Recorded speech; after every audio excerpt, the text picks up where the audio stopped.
Unified 911, anong matutulong namin sa'yo? Anya ti maitulong mi ken kapo. Anong may tatabang ko sa Unsay imo? akong ikatabang nimo? Ngini makadabang na misal ka no.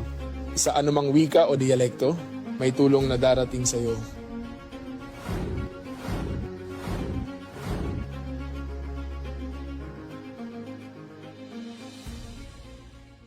Lilingkod sa bawat Pilipino at magbibigay ng tamang impormasyon para sa tahimik at maayos na Pilipinas. Police News Network, alagad ng batas, tagapagtaguyod ng balitang pulis, sandigan ng mamamayan, patnubay ng katotohanan.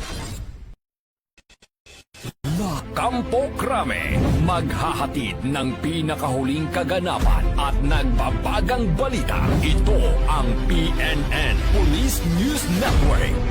At ngayon, ang inyong mga tagapagbalita. Magandang araw, bagong Pilipinas. Ako ang inyong alagad ng batas, tagataguyod ng Balitang Pulis. Ako po si Patrolwoman Sari Bernales. Maghahatid sa inyo ng tamang balita, kwento ng pulis at serbisyo para sa mamamayan. At ito ang PNP News Online, ang pangunahing balita ng Police News Network. Alagad ng batas, tagataguyod ng Balitang Pulis.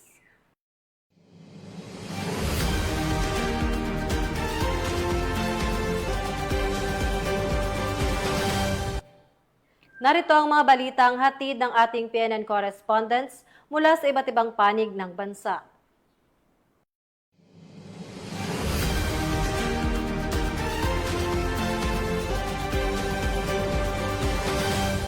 Pinangunahan ng Provincial Director ng Pangasinan Police Provincial Office ang isang proactive unitary readiness inspection upang tiyakin ang kahanda ng kapulisan para sa ligtas at mapayapang pagdiriwang ng Kapaskuhan sa lalawigan ng Pangasinan.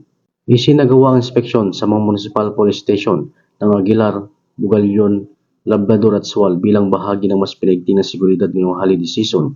Sa pamumuno ni Police Colonel Arbil C. Marcolio, layunin ng aktibidad na masiguro ang lahat ng police personnel ay disiplinado, alerto at handang rumusponde sa anumang oras ng insidente na maaaring mangyari sa panahon ng selebrasyon. Binigyan din ni Police Colonel Marcolio ang kahalagan ng kahandaan ng bawat pulis, maayos na pagpapatupad ng operational plans at ang patuloy na pagbibigay ng serbisyong may malasakit sa mamamayan.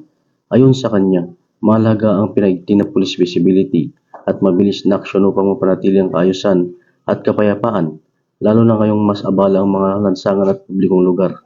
Sa patuloy na pagkakaisa, pagbabantay at edukasyon ng kapulisan, nanatiling handang Pangasinan Police Provincial Office na pangalagaan ng kaligtasan ng publiko sapagkat ang seguridad ng bawat mamamayan sa Pangasinan ang pangunahing prioridad ngayong Pasko at maging sa mga susunod pang araw. Mula dito sa Picadillo, Ilocos Region, ako po ang inyong Police News Network Correspondent, Patrolman Dennis Carenal, alagad ng batas, tagataguyod ng Balitang Pulis.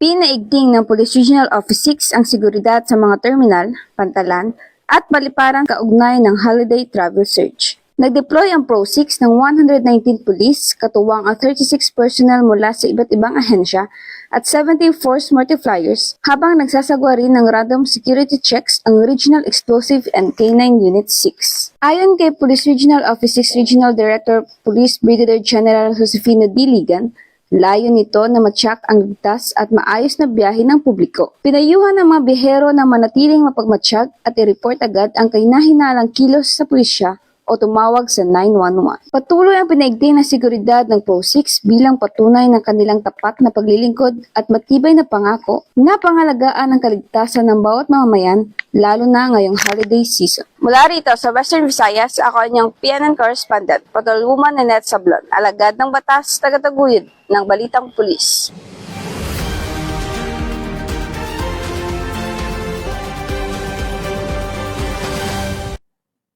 Hawak na ng kapulisan ng Cebu City ang top 8 most wanted person regional level na may kasong statutory rape, 2 counts, matapos itong maaresto ng mga otoridad sa Sitio Lumar, Barangay T. Padilla, Cebu City nito lamang nakaraan. Ayon kay Police Major Alvin Bagnol Ingeto, Station Commander ng Police Station 1 Cebu City Police Office, bandang alas 2 ng hapon nang maaresto ng kapulisan ng wanted na suspect na si alias Kuya Keisler, 25 anyos at residente ng nabanggit na lugar.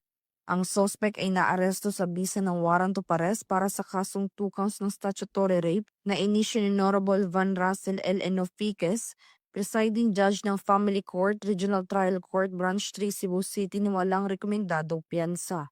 Samantala, kasalukuyang nasa kustodiya ng Police Station 1 ang suspect para sa dokumentasyon at tamang disposisyon. Magandang araw sa ating lahat. Ako po ay nananawagan sa bawat mamamayan na patuloy tayong magkaisa at magtulungan upang mapanatili ang kapayapaan at kaligtasan ng ating komunidad. Kasabay nito, nais kong bigyang babala ang publiko tungkol sa panganib na dulot ng mga individual na may nakabinding kaso at umiilag sa batas.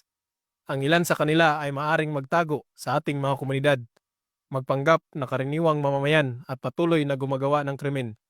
Dahil dito, hinihikayat namin ang lahat na maging mapagmatyag at iwasan ang pakikipag-ugnayan sa mga kahinahinalang tao. Hinihikayat din namin ang buong komunidad na aktibong makipagtulungan sa kapulisan. Ang agarang pag-uulat ng impormasyon tungkol sa mga kahinahinalang individual o nagaganap na krimen ay malaking tulong sa aming operasyon.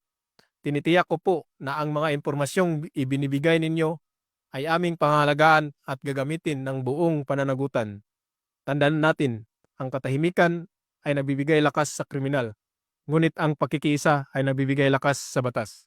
Ang matagumpay na pagkaaresto ng suspect ay patunay ng Cebu City PNP ng kanilang mas pinaigting na pagpapatupad ng batas upang panatilihing ligtas at payapa ang komunidad alinsunod sa direktiba ni Police Lieutenant General Jose Melencio C. Nartates Jr., Acting Chief Philippine National Police. Mula dito sa Central Visayas, sa Honyong Police News Network Correspondent, Patrolwoman Judith Ticanor, alagad ng batas, tagataguyod ng Balitang Pulis.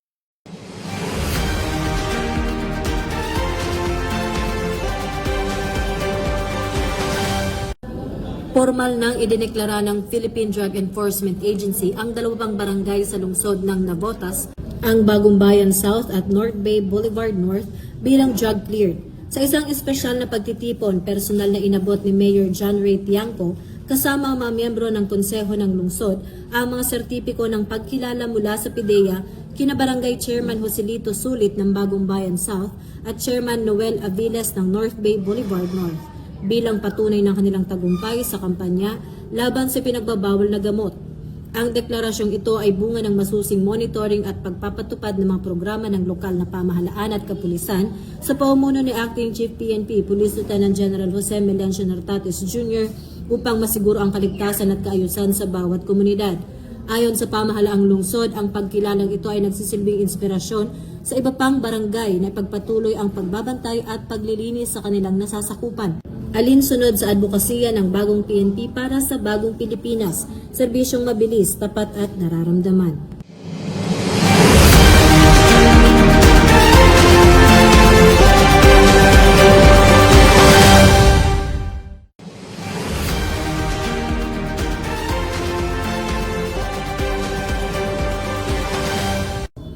Sa gitna ng pagdiriwang ng bisperas ng Pasko, isang taos-pusong pagbisita ang isinagawa ni Police Colonel Jenny Texon, Officer in Charge ng Marikina City Police Station, kay Lola Celia Angeles na may edad na 91. Tinupad ng opisyal ang kanyang pangako na bisitahin ang matanda sa Barangay Sitio Niño matapos silang unang magtagpo sa isang gift-giving activity sa Marikina Sports Center noong ika-21 ng Disyembre.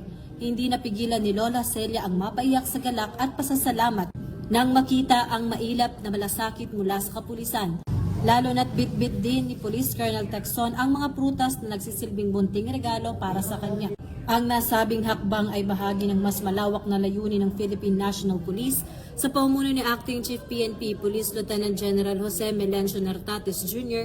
na paigtingin ang ugnayan sa pagitan ng pulis at komunidad. Dahil ito ang advokasya ng bagong PNP para sa bagong Pilipinas, serbisyong mabilis, tapat at nararamdaman.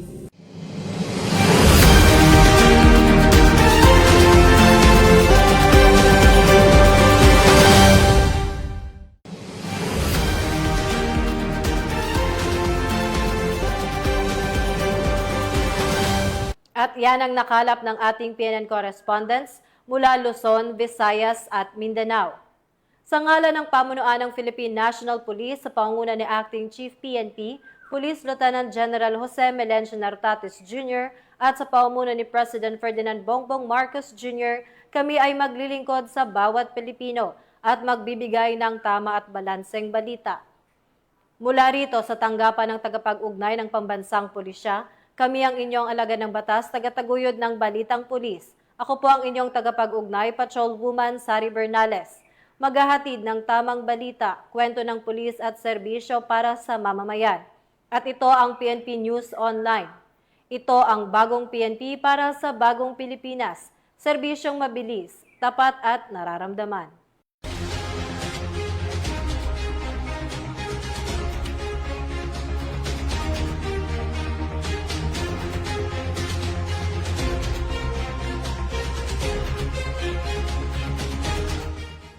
Police News Network, alagad ng batas, tagapagtaguyod ng balitang pulis.